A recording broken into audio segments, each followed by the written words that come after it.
3:47 a.m. The transformer exploded, with a sound like thunder cracking open the desert sky. I woke to darkness so complete it felt solid, pressing against my chest. The smell hit next. Ozone, sharp and metallic, the scent of electrical systems dying. My bedside lamp flickered red, orange, then nothing.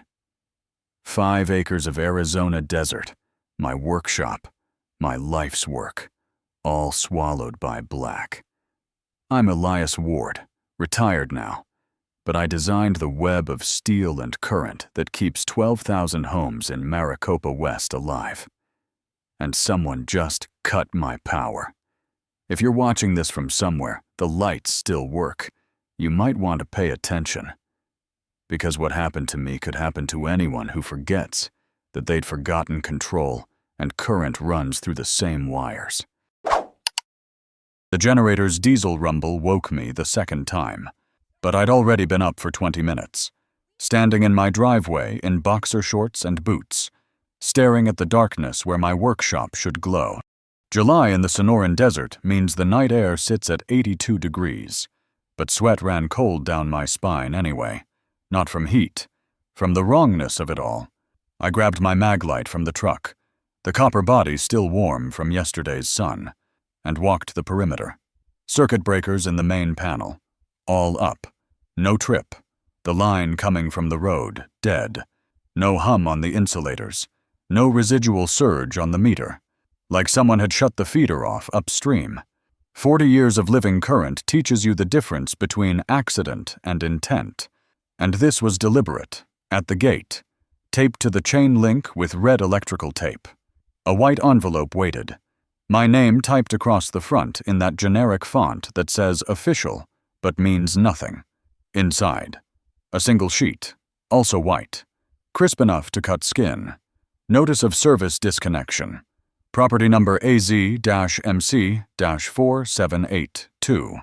Owner E. Ward. Reason non-compliance with Arizona, renewable energy.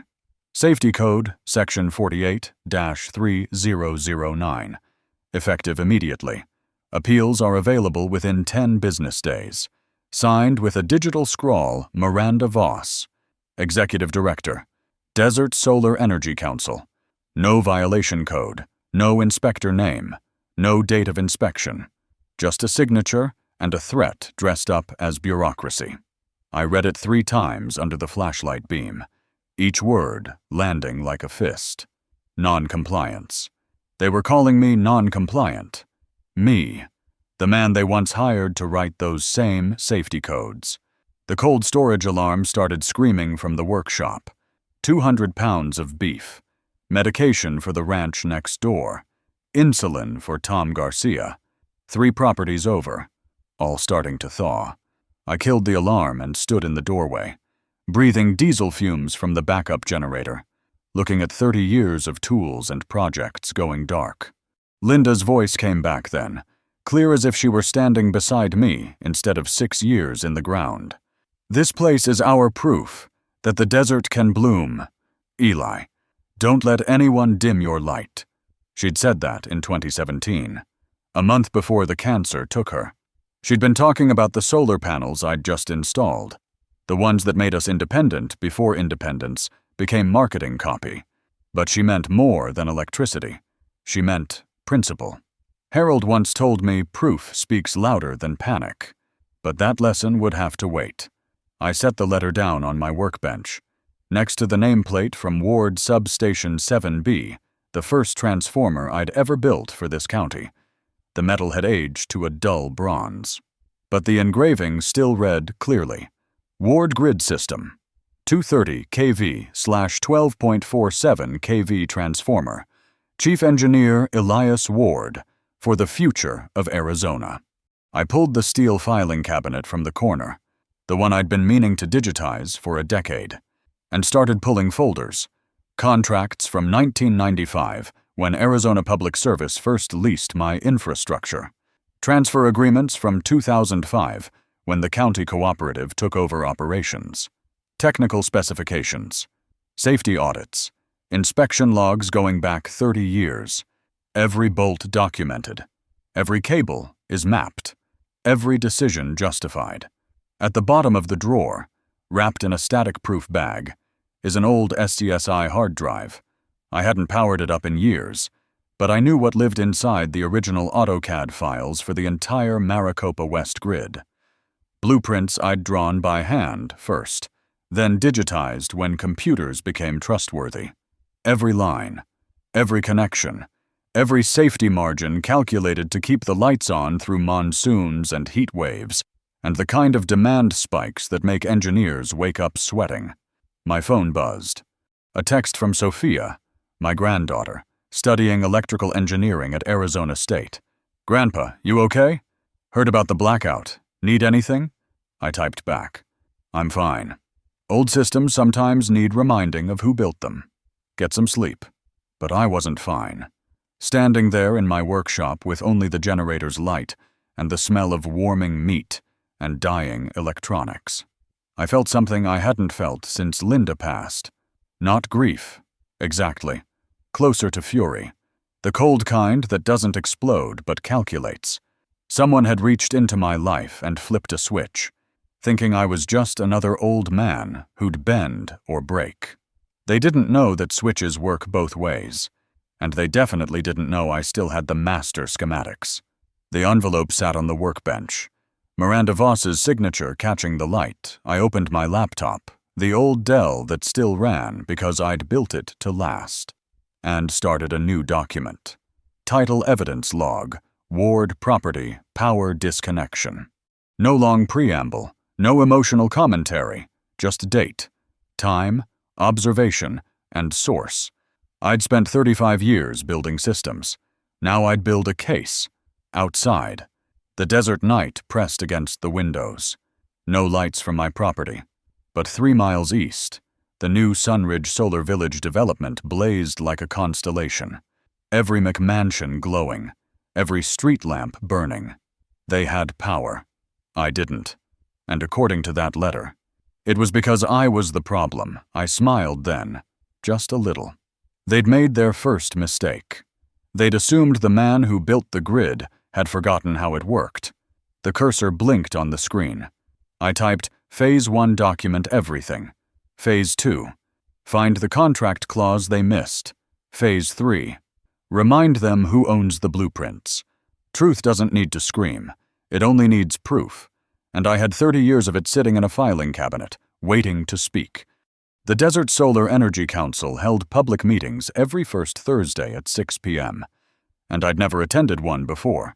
They managed what I once built, collecting fees and praise. As long as the lights stayed on and the voltage stayed steady, I figured they could talk all they wanted. But that was before they cut my power and called me non-compliant. The Sunridge Community Center sat like a glass temple at the edge of the development. All floor-to-ceiling windows and photovoltaic panels angled to catch maximum sun. The parking lot held 40 cars, mostly crossovers with environmental bumper stickers. I pulled my 2005 Ford Ranger into a spot near the exit, noting the way people glanced at the truck bed's coating of desert dust and old tie-down straps. I looked exactly like what I was, a man who worked with his hands in a room full of people who worked with presentations. Inside, the air conditioning hit like a wall, set low enough to make you forget you lived in a desert. 80 people filled the rows of folding chairs, most wearing the casual business attire that says professional without trying too hard. I took a seat in the back, my flannel shirt and work boots drawing a few curious stares. A woman in the row ahead turned, smiled politely, then faced forward when I didn't smile back. At the front, a projector screen showed the DSEC logo, a stylized sun rising over geometric transmission towers, with the tagline, "Powering Arizona's Green Future," beneath. Miranda Voss stood beside it, talking with 2 younger staffers. When she turned to address the room, her movements had the practiced economy of someone used to controlling space without effort. A small solar panel pin caught the light on her lapel. She hadn't seen me yet. "Good evening, everyone." Her voice carried that warm authority that comes from years of public speaking. Thank you for joining us. Tonight we're celebrating a major milestone. Maricopa County's renewable energy integration has reached 63%, putting us on track for 100% by 2027. The crowd applauded. Miranda advanced the slide to show a graph climbing upward. All greens and golds, the visual language of progress. This transition requires difficult decisions. Old infrastructure must make way for new systems. Legacy grid components that can't adapt to modern renewable integration pose safety risks and efficiency drags. Legacy. That's what she was calling 30 years of reliable service. A drag. I waded through 15 minutes of statistics and success stories. Solar installations are up 40%. Battery storage capacity doubled. Community engagement at record levels. She had a gift for making bureaucracy sound like revolution, for turning spreadsheets into narrative. The audience hung on every word. Finally, she opened the floor for questions. I stood. 80 heads turned. Miranda's smile held for exactly 2 seconds before something flickered behind it. Recognition, maybe calculation. Someone on her board had warned her I might show up. Yes, sir, in the back. Elias Ward, you disconnected my power 3 days ago. Said I was non-compliant with Safety Code Section 48-3009. I'd like to see the inspection report. Who conducted it? When? The room went quiet. Miranda's smile shifted, became sympathetic. Mr. Ward, yes, I understand you're frustrated, but this really isn't the venue for individual disputes. It's not a dispute. Public meeting, public grid, public question. She clicked to the next slide, and my stomach dropped. There on the screen, 20 feet wide, was my property. Aerial photo showing my 5 acres, the workshop, and the old substation at the edge of my land. Red circles highlighted equipment, my transformer, my junction boxes, cables running between buildings. Each circle was labeled with technical jargon that sounded damning if you didn't understand the context. This property uses legacy infrastructure from the 1990s. Our engineers determined it creates harmonic interference with solar integration protocols and poses fire risk during peak load. Your engineers, names. Our inspection protocols are proprietary, but I assure you we follow all Corporation Commission standards. A man in the 3rd row raised his hand. Kyle Stevens, Sunridge resident. I run a solar installation company. I've noticed efficiency drops in this area, sometimes 15%. Could old equipment be the cause? Miranda's expression conveyed regret without breaking her rhythm. It's certainly a contributing factor. We've offered Mr. B. Ward a full system upgrade at no cost, but it requires transferring easement rights for our battery storage facility. She made it sound so reasonable. Free upgrade. Better for everyone. Just sign away a little land. She didn't mention that the easement covered Ward Substation 7B, the transformer that anchored the entire western grid. She didn't mention that at no cost meant signing over infrastructure I'd spent 3 decades maintaining. A woman 2 rows up turned in her seat. I live near your property. My solar panels dropped 12% in efficiency last month. Is that connected to your equipment? The trap closed smoothly. Either I admitted ignorance or claimed expertise that sounded defensive. Miranda had orchestrated this perfectly, turned a question into an indictment without raising her voice. I stood there, aware of 80 pairs of eyes, feeling the shape of the room shift against me. These weren't bad people. They believed they were building a better future. And Miranda had just convinced them I was the obstacle. Mr. Ward, Miranda said softly, we truly want to work with you, but we have a responsibility to 12,000 customers. I hope you'll reconsider. I walked out. Didn't trust myself to speak. Behind me, the meeting continued, voices rising back to comfortable levels, the disruption smoothed over and forgotten. In the parking lot, I sat in my truck with the windows down, breathing hot evening air. My hands gripped the steering wheel so hard the knuckles went white. Then, in one sharp motion, I slammed my fist into the dashboard. The impact rang through the cab. Metal on metal. Pain bloomed across my knuckles. Blood welled from split skin. I sat there, hand throbbing, looking at what it represented, the edge of my control, the moment I'd almost lost to anger. I pulled a napkin from the glove box, wrapped it around my knuckles, and secured it with electrical tape. My left hand still worked fine. I opened my notebook and wrote, "Silence isn't weakness. It's the sound of documentation." I started the truck and opened a new mental checklist. Phase 1, find every contract they'd forgotten I signed. Phase 2, map every wire they assumed I'd forgotten. Phase 3, prove the interference came from their side of the line, not mine. Time to let the systems speak. The lawyer's office smelled like leather and old paper, the kind of place that charged by the quarter hour and made you feel it. Rachel Ortiz sat across from me, mid-30s, sharp eyes behind rimless glasses, a stack of documents between us that represented 3 days of my life, converted to billable time. She tapped a pen against the Arizona Corporation Commission guideline and said I had grounds for an appeal. DSEC violated administrative procedure by disconnecting service without proper notification. But she needed to be honest. This would take 12 to 18 months. Their legal team was well funded, and they'd drag it out. I asked about the inspection report. They never filed one. She nodded and said that was my strongest point. Arizona Administrative Code requires logging within 48 hours, but proving they didn't inspect versus proving they lost paperwork, that's harder than it sounds. She leaned forward and asked if there was anything else, any leverage that didn't involve years of litigation.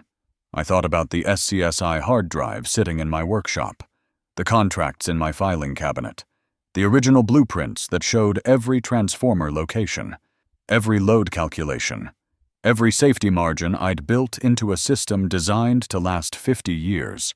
But I didn't mention them yet. Lawyers talk, even the good ones, and I wasn't ready for Miranda to know what I had. Rachel wasn't trying to discourage me. She said, just managing expectations. Unless I had evidence of fraud or federal violations, this was an uphill fight. I thanked her and left. The afternoon heat hit like opening an oven door. 108 degrees of Arizona summer. My truck's steering wheel was too hot to touch without gloves.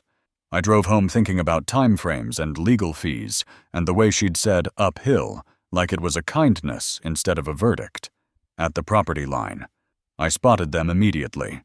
2 DSEC trucks, the new kind with the green leaf logo on white paint. 2 men in high-visibility vests are standing at the old substation gate. One of them was attaching something to the chain-link fence, a yellow seal, official-looking. With black text I could read from 50 yards away. DCC property. Unauthorized entry. Prohibited. Arizona Criminal Code Section 13-1502. I parked and walked over. The younger one, maybe 28, stopped mid-motion when he saw me. His name tag read Aaron Hughes. I told him this was private property. He said his name. Voice careful and neutral. The tone of someone following orders he didn't quite believe in. They were securing infrastructure per Ms. Voss's directive. This substation was part of the grid modernization assessment. I asked for the court order. He glanced at his partner, an older man who'd already finished sealing the second gate and was walking back to the truck. Ms. Voss said the substation had been county property since 2005. I told him Ms. Voss was wrong. Check your own records. The transfer agreement covered operational rights, not ownership. This equipment was mine.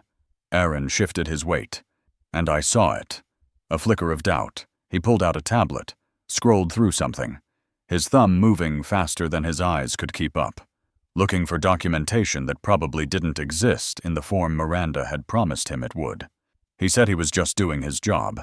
I told him I knew that, and told him to take a picture of the seal, document the time. That was his job now. I pulled out my phone and did the same, making sure to capture the seal, the gate, the property marker showing my fence line, and Aaron's face. He didn't try to stop me. When I lowered the phone, he was still standing there, tablet dark in his hands. He looked around to make sure his partner was out of earshot, and said quietly, "That, for what it's worth." He'd checked the system logs yesterday. The harmonics issue wasn't coming from my side. The interference pattern matched the Sunridge solar array, not legacy equipment. My pulse kicked up. I asked if he had proof. "Screenshots," he said. But if he said anything officially, he'd lose his job. He had a wife and a kid. I looked at this young man, because that's what he was, despite the engineering degree and the safety vest. And I saw myself 40 years ago, when I'd been the one installing equipment and trusting that the people above me had integrity. I told him I wouldn't ask him to risk his family. But if anyone asked him to lie, remember this moment. Remember what happens when good people stay quiet too long. He nodded, got in the truck, and drove away. I stood there looking at the yellow seal, feeling something shift in my chest. Not angry anymore. Colder than that. More like the moment in a circuit when resistance builds and builds until it finds the path of least resistance and everything flows at once. I walked back to the workshop and opened the filing cabinet. Found what I was looking for in the third drawer down. The original 1995 contract with Arizona Public Service. 47 pages of legal language that boiled down to one essential clause on page 19. I'd negotiated it myself with a lawyer who understood infrastructure. Clause 4.2 reads, "Founder retains technical oversight and safety veto rights for all infrastructure modifications." I'd written that clause because I knew what happened when accountants made engineering decisions. I'd seen grids fail because someone saved 5% on copper wire or skipped redundancy tests to hit a deadline. The clause meant that as long as the equipment carried my nameplate, I had final say on changes that affected safety or system integrity. DSEC had just sealed my substation without my approval. They'd violated the contract they'd inherited. And if they'd violated that clause, I wondered what else they'd gotten wrong. I called Sophia and asked for a favor. Could she access the Federal Energy Grant database through the university library? She asked why. Told me it was public record, and anyone could access it. I said I wanted to see DSEC's compliance reports for the last 2 years. Equipment modernization claims, efficiency improvements, and anything they told the Department of Energy to justify their funding. She asked if I thought they were lying. I said I thought they sealed a substation they don't own and claimed it's county property. I wanted to see what else they'd claimed. She promised to send me the files by tomorrow. Smart kid. Knew when to ask questions and when to just help. That evening I did something I hadn't done since Linda died. I walked out to the small cemetery plot at the edge of my property, where she rested under a granite stone that read, "She loved this land."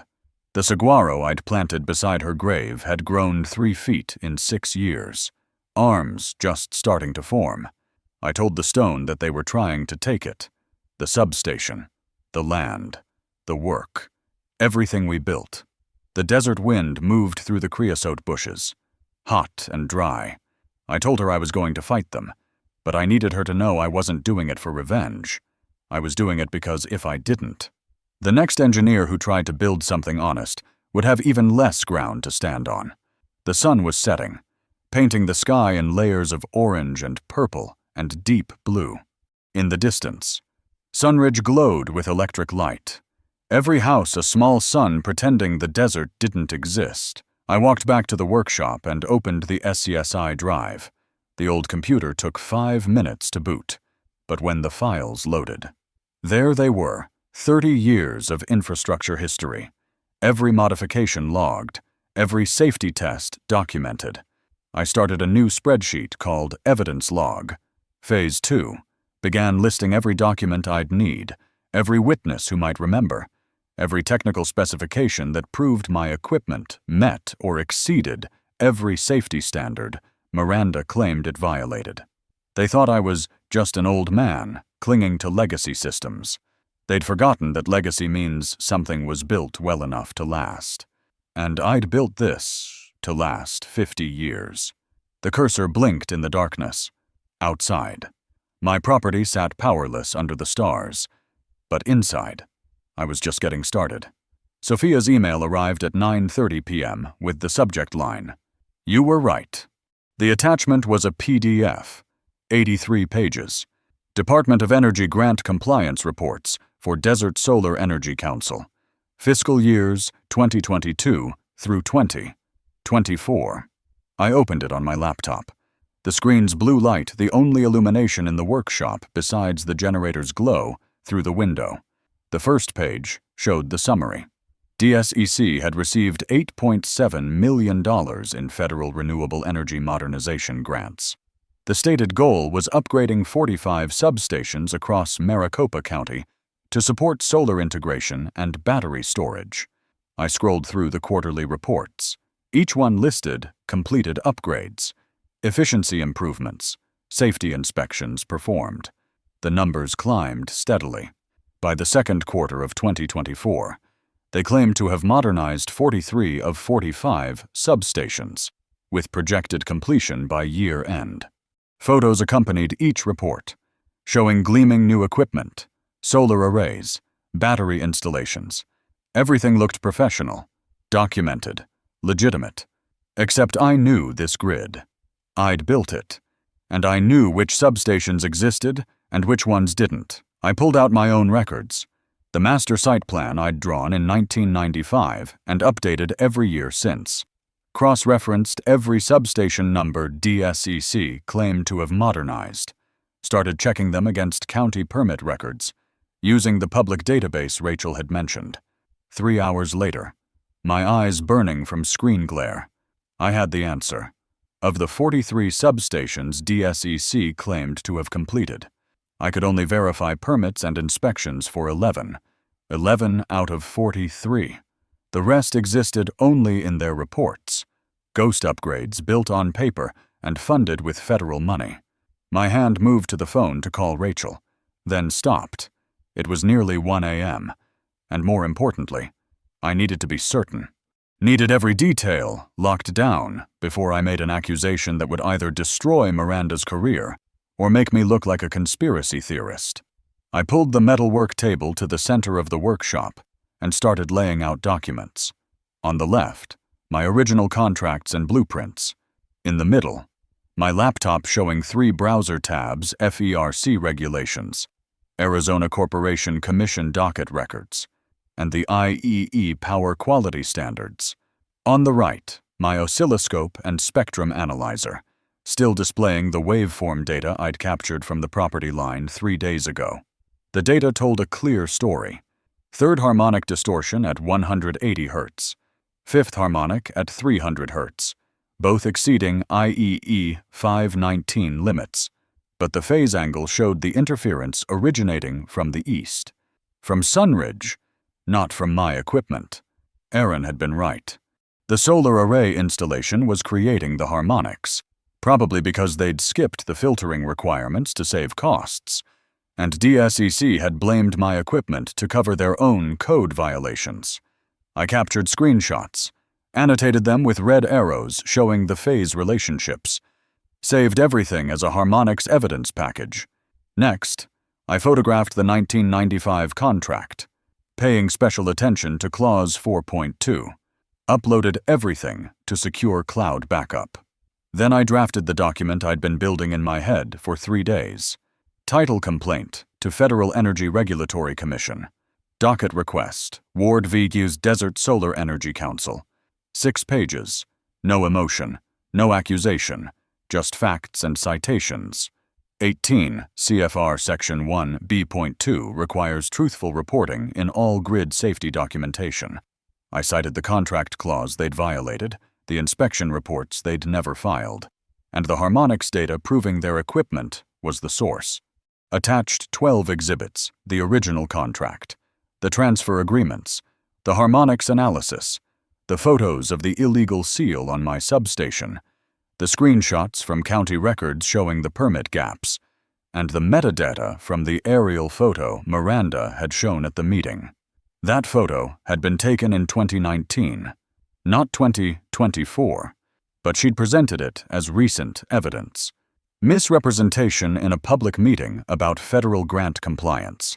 The final exhibit was the simplest and maybe the most damning. A spreadsheet comparing DSEC's claimed substation upgrades against actual county building permits. 43 claimed, 11 verified, 32 unaccounted. I didn't explicitly call it fraud. I just presented the numbers and let them speak. At 3:15 a.m., I formatted the document, exported it as a PDF, and attached it to an email addressed to FERC's Southwest Regional Office. My finger hovered over the send button. Harold's words came back proof over panic. I'd found the one thing, the contract violation that opened every other door. I clicked send. The email disappeared into the digital void. No dramatic music. No confirmation beyond a small notice that said, "Message sent." I closed the laptop and sat in the quiet workshop, listening to the generator rumble outside. My property was still dark. My substation was still sealed. Nothing had changed in the physical world. But somewhere in a federal office in Phoenix, my complaint had just entered the system. And systems, when properly designed, tend to work. I pulled out my notebook and wrote in careful letters. They built their empire on paperwork. Time to remind them, I wrote the original manual. Then I cleaned up the work table, filed the documents back in their proper folders, and made a cup of coffee using the camping percolator I kept for emergencies. It was terrible coffee, bitter and over-extracted, but it was hot and it was mine. I stood in the doorway of the workshop, drinking it and watching the eastern sky start to pale with the first hint of dawn. In a few hours, I'd call Rachel and tell her what I'd done. She'd probably be angry I hadn't consulted her first, but she'd also understand that some things move faster when you don't ask permission. The desert was waking up. Cactus wrens starting their calls. The temperature already climbing toward another 100-degree day. Somewhere in Sunridge, people were waking up to air conditioning and coffee makers and the assumption that electricity was a right, not a privilege maintained by people like me who understood what happened when you cut corners on infrastructure. They'd learn, maybe not today, but soon, because I'd just filed the engineering equivalent of a defect report on their entire operation. And defect reports, unlike threats or arguments, don't go away when you ignore them. They just sit there, waiting, until someone with authority decides to look. The letter from DSEC arrived by courier at 10 a.m., a FedEx envelope that I signed for on my front porch. Inside, 3 pages on DSEC letterhead, signed by Miranda Voss and countersigned by someone named Gregory Nash, senior legal counsel. The letter, heavy with legal phrasing, accused me of obstructing renewable progress and warned of eminent domain if I didn't surrender the substation. They had a responsibility to 12,000 customers. My individual concerns could not supersede community's needs. I filed it under DSEC threats. Number 5. Same tone, louder threat. I made lunch, a sandwich, eaten standing at the window, outside. Cicadas droned their endless summer song. A roadrunner darted across the property line, life continuing indifferent to human disputes. The heat shimmered off the desert, 108 degrees and climbing. Then I walked out to the substation. The yellow DSEC seal was still there, bright and official against the chain link. But something else had changed. On the ground near the gate, fresh tire tracks, and scattered around the perimeter, cigarette butts that hadn't been there yesterday. Someone had been here, probably at night, checking to see if I'd tried to break the seal. I photographed everything, adding the images to my evidence folder with timestamps and GPS coordinates. My phone rang. Sophia. I answered, and she didn't wait for a greeting. "Grandpa," she said, "something's happening. The university library got a request this morning to pull public access to the DOE grant database. Someone from DSEC called claiming security concerns.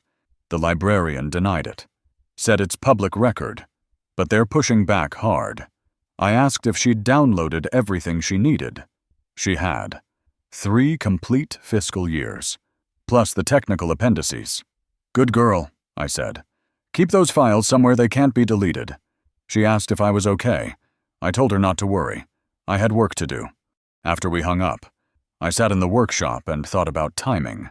DSEC trying to restrict the grant database the same week I'd filed a FERT complaint wasn't a coincidence. They were moving to cover tracks, which meant I needed to move faster. I opened my laptop and composed an email to Frank Delgado, an old colleague from my Arizona public service days who'd gone on to become an energy lawyer in Phoenix. Frank and I had worked together on the original Ward grid contract. I attached my FERC complaint, the harmonic analysis, and the contract with Clause 4.2 highlighted. Then I wrote Frank. They sealed my substation without court authorization, and they're threatening eminent domain. Check if DSEC ever formally filed to inherit APS's contract obligations. I don't think they did. His response came back in 40 minutes. He'd spent the last half hour digging through county incorporation records. DSEC was formed as a nonprofit in 2012, absorbed the old cooperative's operational duties, but the legal transfer was murky. Then he said what I'd been hoping to hear, Eli. They never assumed the contract. Sealing your substation wasn't just wrong, it's criminal trespass. He asked if I had the original deed and title records. I told him I had everything. He was quiet for a moment, then said I should consider going public before they buried me in legal motions. Get ahead of the narrative. Going public meant press, meant attention, meant turning a technical dispute into a story. I'd spent 40 years avoiding that kind of visibility. But Frank was right. Miranda had already made this public at the community meeting. Fighting back in silence would just make me look like I had something to hide. I told Frank I'd think about it, and hung up. The sun was setting, and the temperature was finally dropping below 100. I walked out to the workshop, past the sealed substation, to the electrical panel that controlled my backup generator. I'd been running on diesel for 7 days now, rationing power, living like it was 1950. But the generator wasn't just a backup. It was also connected to the manual transfer switch I'd installed in 1998, a failsafe that let me isolate my property from the main grid and run independent if I needed to. I'd designed Ward Substation 7B with the same philosophy. It could operate in island mode, disconnected from DSEC's control, feeding only my property and the 2 ranches adjacent to mine if they needed it. I'd never activated that mode because I'd never needed to, but the switch was still there, buried in the control cabinet, waiting. I opened the cabinet and looked at the mechanical interlock, the physical safety that prevented backfeed into the main grid. Everything was still intact, still functional, still exactly as I'd built it. If I threw that switch, my substation would power up independent of DSS. My lights would come back on. It wouldn't solve the legal battle, but it would prove something important. The system worked. My design was sound, and I didn't need Miranda's permission to operate equipment I owned on land I owned. It would provoke a response, probably a legal one, maybe a criminal complaint, but I was tired of defending. Tired of waiting for lawyers and bureaucrats to decide if I deserved to keep what I'd built.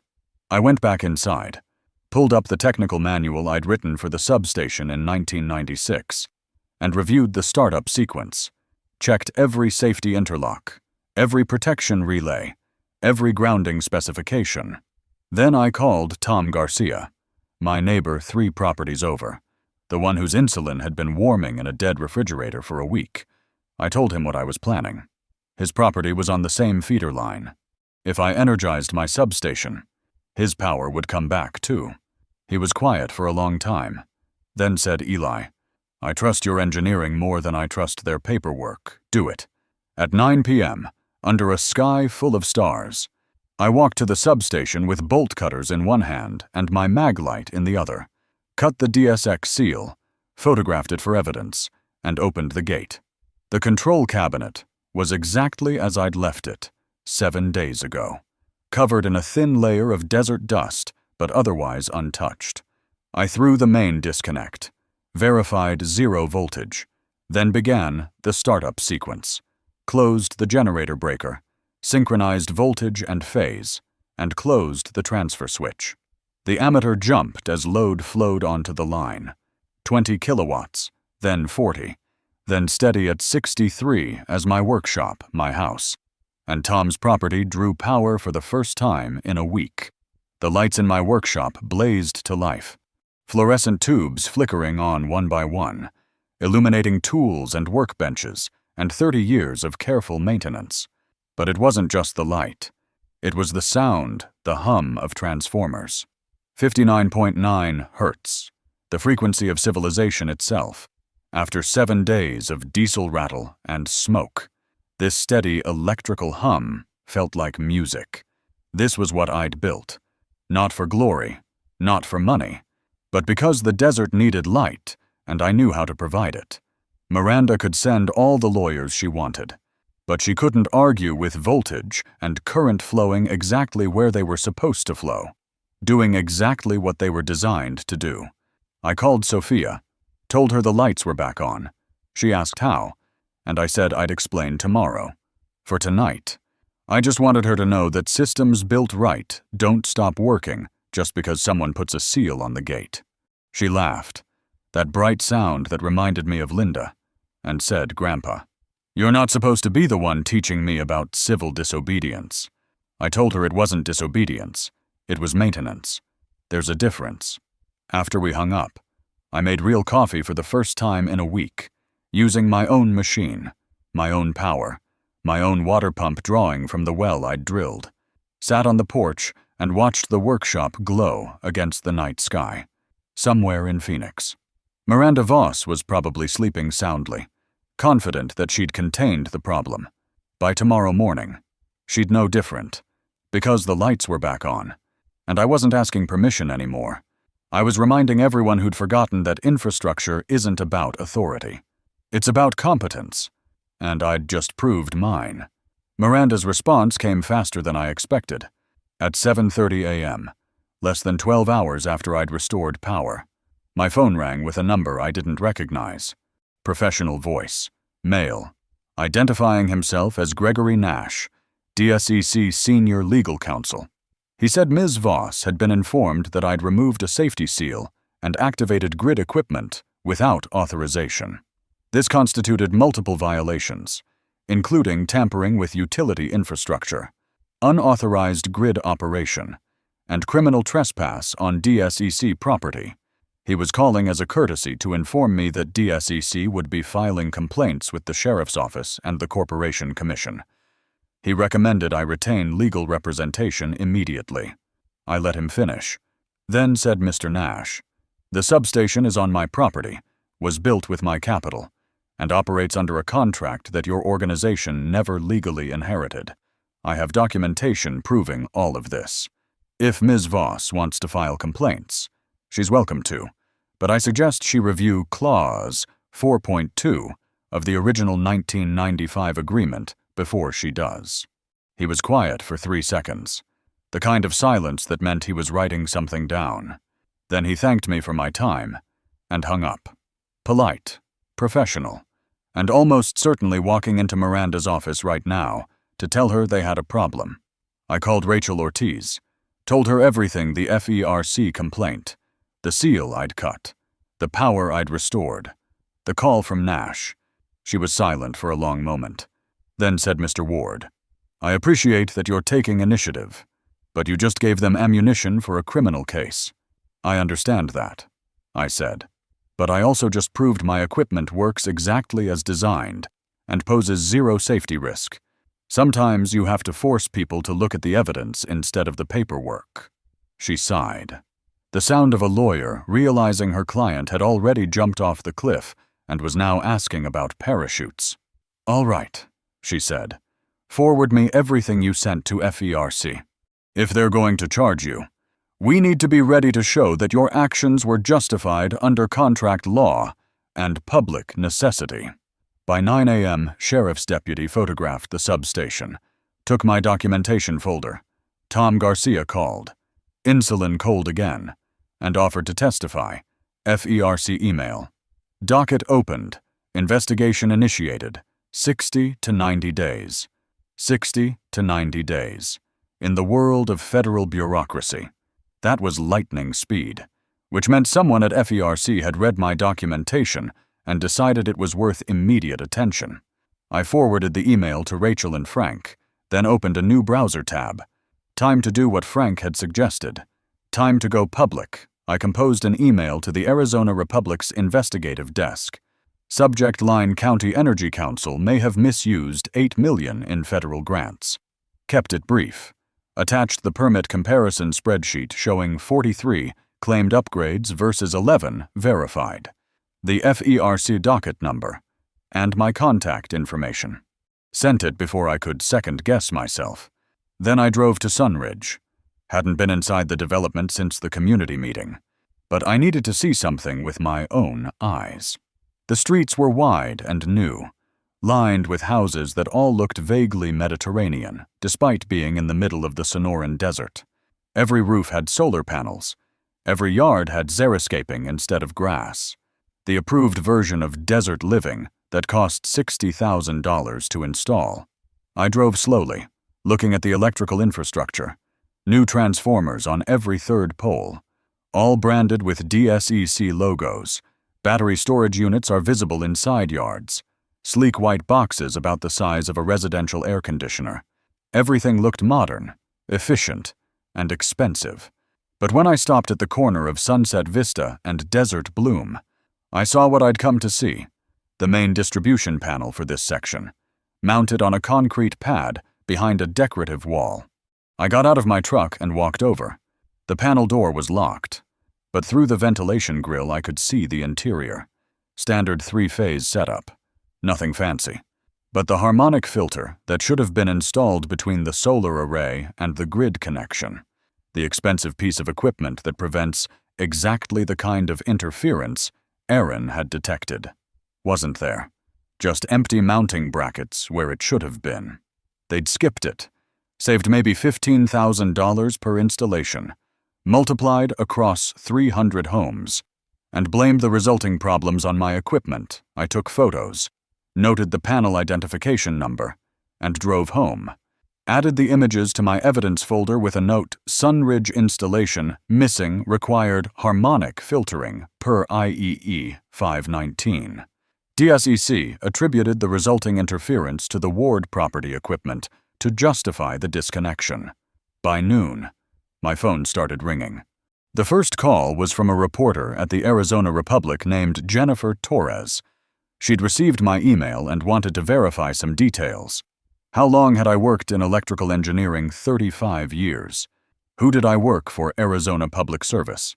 Then, independently, did I have documentation for my claims about the federal grants I did? Could we meet? We could. She said she'd drive out tomorrow morning. The second call was from a number with a Phoenix area code. Male voice, older, introducing himself as Daniel Park. Said he was a member of the DSEC board, had been for 3 years, and had just learned about my case from another board member who'd heard about the seal cutting. He wanted me to know that not everyone on the board agreed with Ms. Voss's approach. Several members, including himself, had been asking questions about the grant expenditures for months and getting vague answers. If I had documentation that supported those concerns, he'd like to see it. I told him I'd sent everything to FERC and the Arizona Republic, and he was welcome to request the public records. He thanked me and said he'd be bringing a formal motion to the next board meeting to review all grid modernization contracts. We'd see, he said, if Ms. Voss's explanations held up under scrutiny. The third call was from Miranda herself. Her voice had lost the warm authority I'd heard at the community meeting. Now it was sharp, controlled anger barely held in check. Mr. Ward, she said, I don't know what you think you're accomplishing, but you're interfering with a multi-million-dollar infrastructure project that serves an entire community. You've filed frivolous complaints with federal regulators, tampered with safety equipment, and now you're spreading misinformation to the press. This ends now. Either you sign the grid modernization agreement by the end of business Friday, or I will personally ensure you face every legal consequence available. I let her finish. Then I said, Ms. Voss, I'm not accomplishing anything. I'm documenting. There's a difference. You claimed my equipment caused interference. I proved it didn't. You claimed you modernized 43 substations. I found permits for 11. You sealed my property without a court order. I have the contract that says you can't. None of this is misinformation. It's evidence.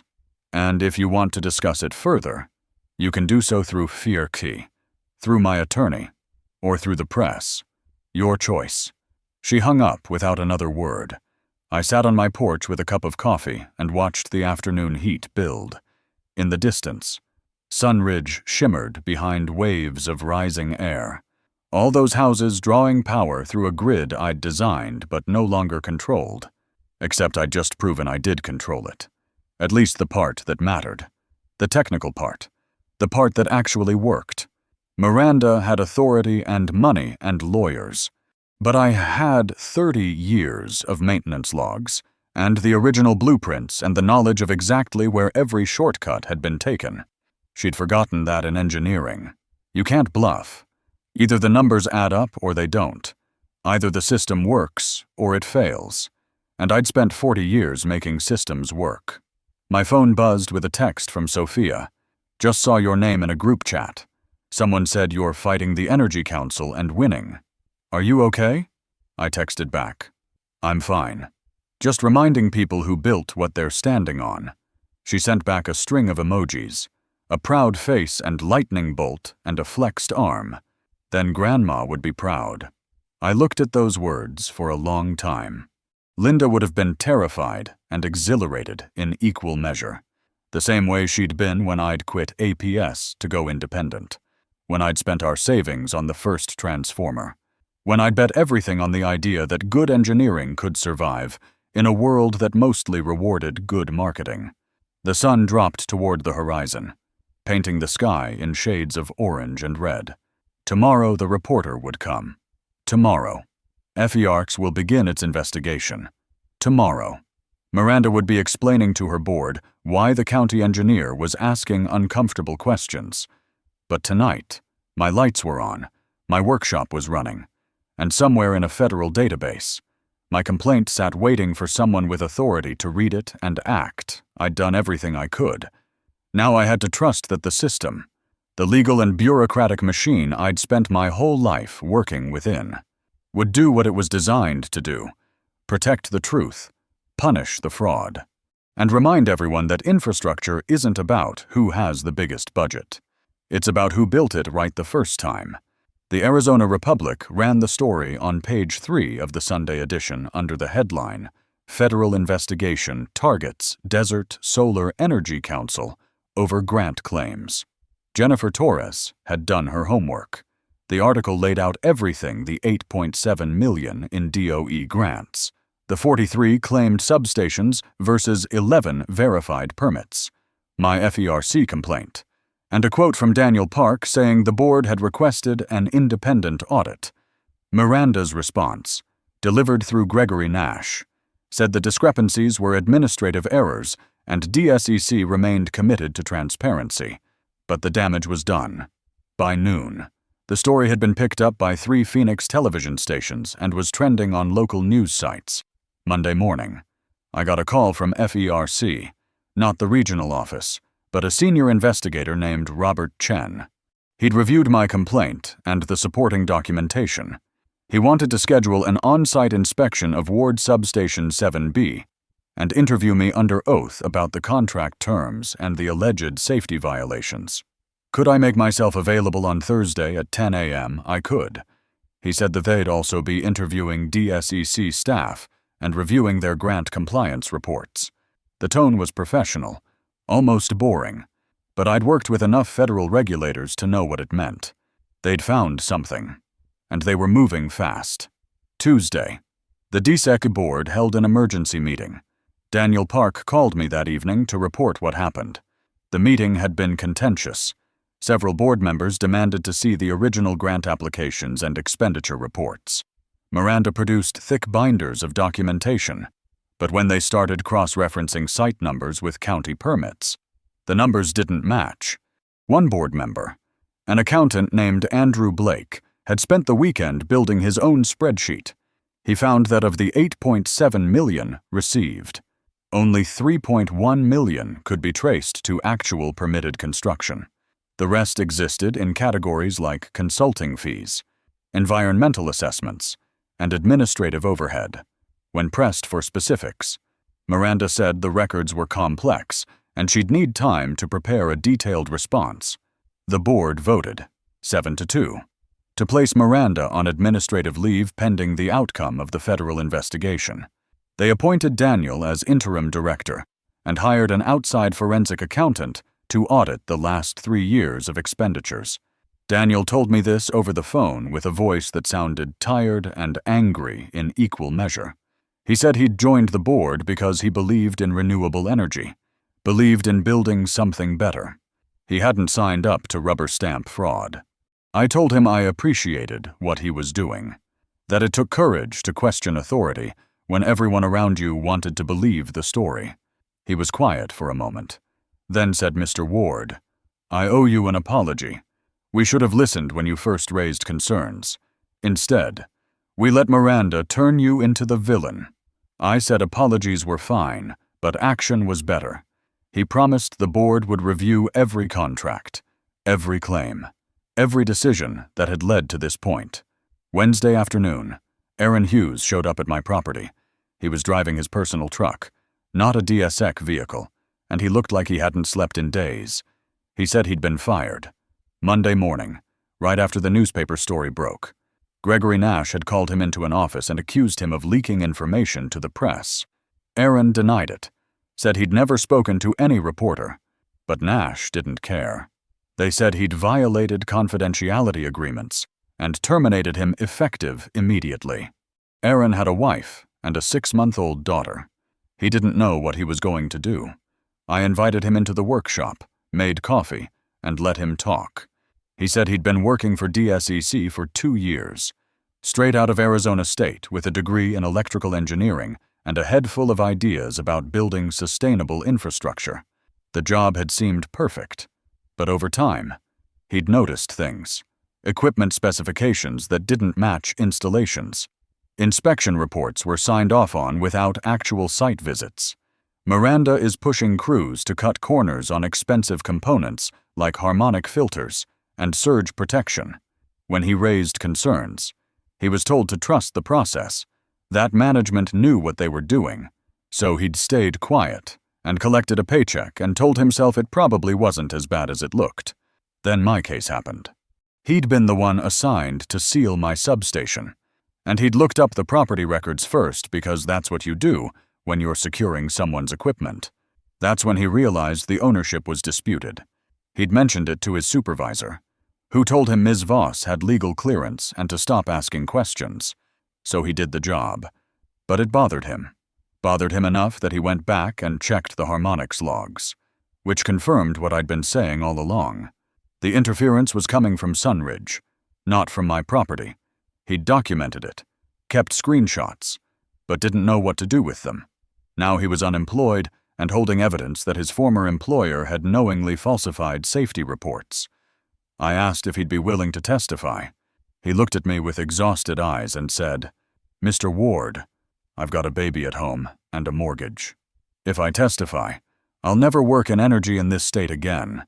Everyone will know I'm the guy who turned on his employer. But if I don't, I'm the guy who stayed silent while they blamed you for problems they created. So yeah, I'll testify. Just tell me when and where." I told him FERC was coming on Thursday, gave him Robert Chen's contact information, and said his testimony could be the difference between Miranda facing administrative penalties and facing federal fraud charges. He nodded and said he'd call Chen tonight. Thursday morning arrived clear and hot. Temperature already 95 by 9 a.m. Robert Chen showed up at exactly 10, accompanied by a younger woman he introduced as Sarah Mitchell, technical specialist. They spent 4 hours at my property, examined the substation equipment, reviewed my maintenance logs, photographed the missing DSEC harmonic filter I'd found in Sunridge, and interviewed me about every detail of the original contract. Chen was methodical, asking questions that seemed redundant until I realized he was cross-referencing my answers against documents he already had. They'd done their homework. This wasn't a preliminary inquiry anymore. This was a criminal investigation at 2 p.m. Chen closed his notebook and said, "Mr. Ward, based on what we've seen today and the documentation you've provided, FERC will be referring this matter to the FBI for investigation of wire fraud and false statements. The evidence suggests DSEC systematically misrepresented grant compliance over 3 years. They used your property dispute to distract from larger systemic issues. You were right to file the complaint. I asked what happened next. He said FERC would issue findings within 30 days. The Corporation Commission would likely suspend DSEC's operating authority pending resolution, and the U.S. Attorney's Office would decide whether to bring criminal charges against individuals involved." He couldn't tell me more than that. After they left, I sat in the workshop and felt something strange. Not triumph, not satisfaction, closer to sadness. Miranda Voss had probably started with good intentions, wanted to build clean energy infrastructure, and wanted to be part of something important. But somewhere along the way, ambition had turned into shortcuts, and shortcuts had turned into fraud. And fraud had required a scapegoat. I'd just happened to be convenient. An old man with old equipment who could be painted as the obstacle to progress. Except I wasn't an obstacle. I was a mirror. And mirrors show what people don't want to see. Friday morning, the Arizona Republic ran a follow-up story. FBI joins investigation into Solar Energy Council.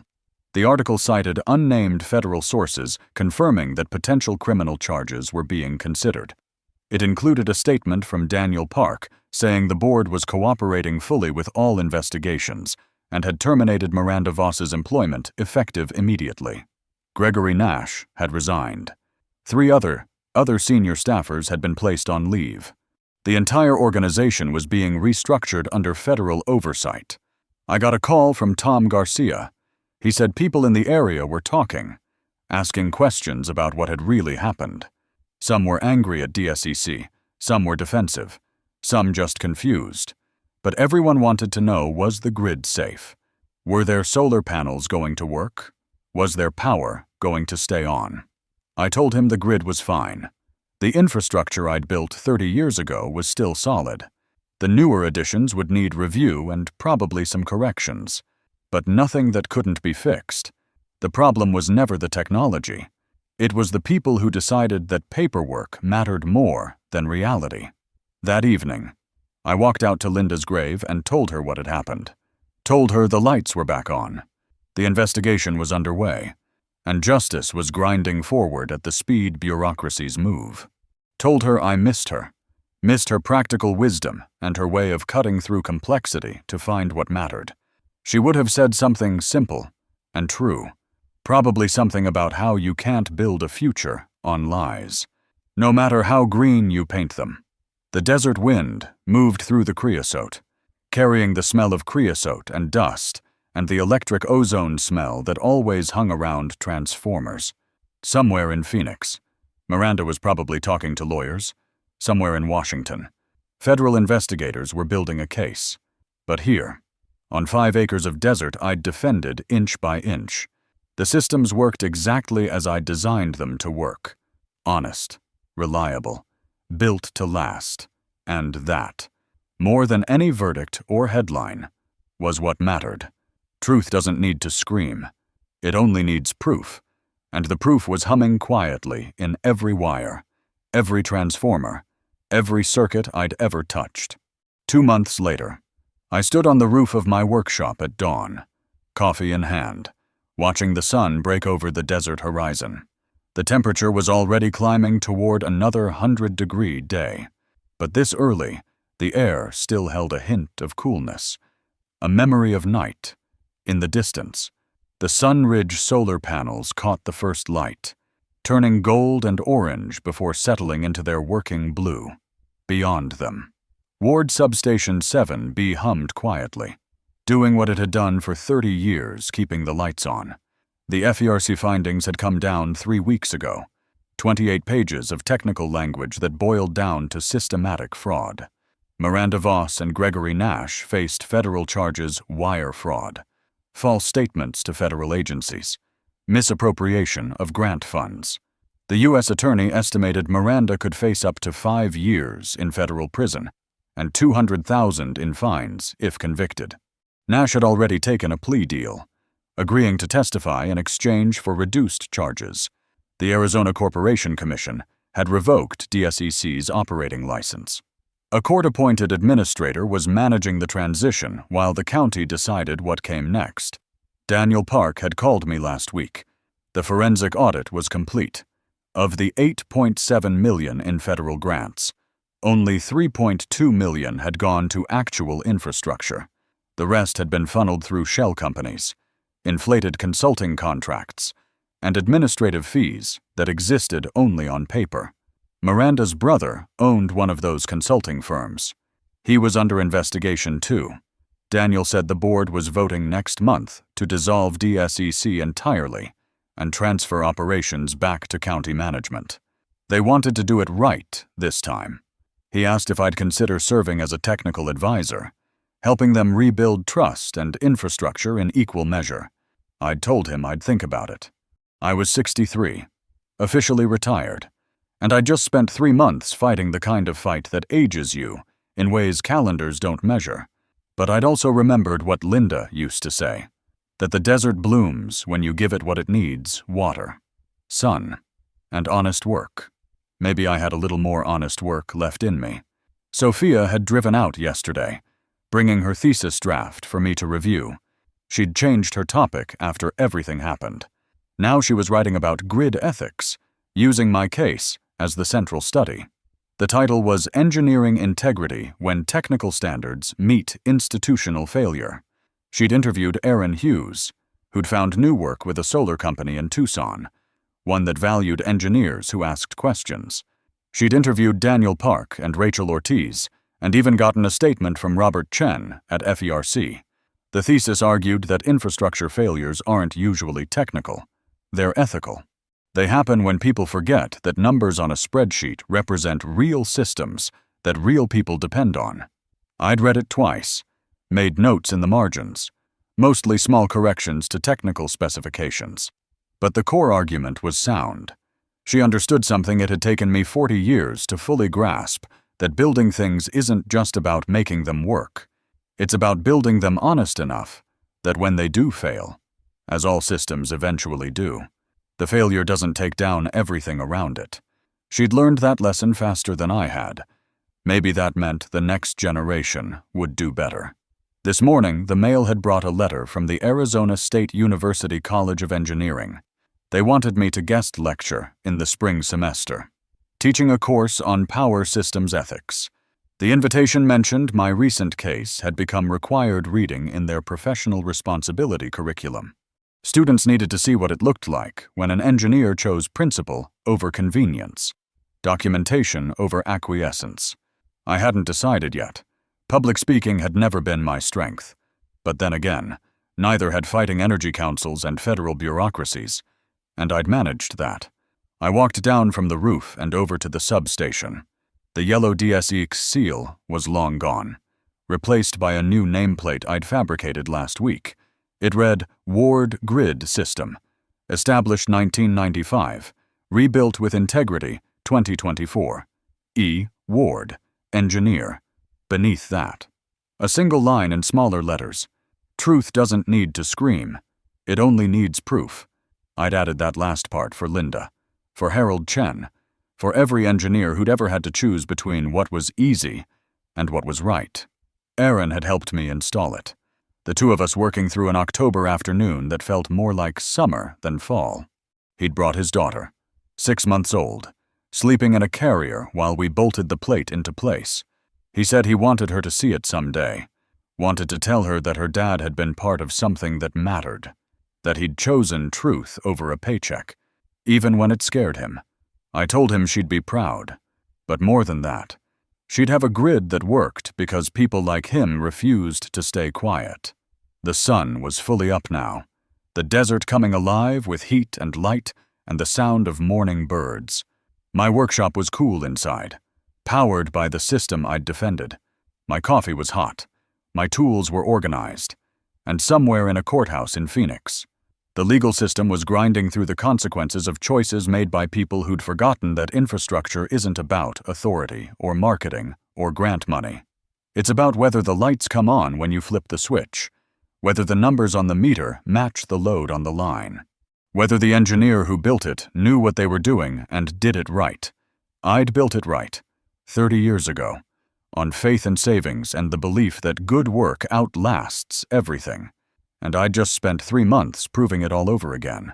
Not because I wanted to fight, but because sometimes the only way to protect what you've built is to show everyone exactly how it works, why it works, and what happens when people try to shortcut their way around principles that don't bend. The desert stretched out before me, endless and patient and older than any grid. Linda was buried here. My work was here. And the light, that miracle of copper and physics and human ingenuity that turned darkness into day, flowed through every wire exactly as it should. Some things, I thought, are worth defending, not with violence or anger or speeches, but with proof, patient, documented, undeniable proof, the kind that doesn't need to scream because it speaks in the only language that matters, the hum of transformers, the flow of current, the steady, reliable power of systems built to last. I finished my coffee and went inside to start the day. There was work to do. There always was. But today, for the first time in months, it felt like the kind of work that builds instead of defends, the kind that leaves something behind, the kind that lights the way forward. If this story moved you, subscribe to Karma Fence for more tales of quiet justice. Comment below. Have you ever stood alone against a system? Share this with someone who needs to remember that integrity outlasts authority.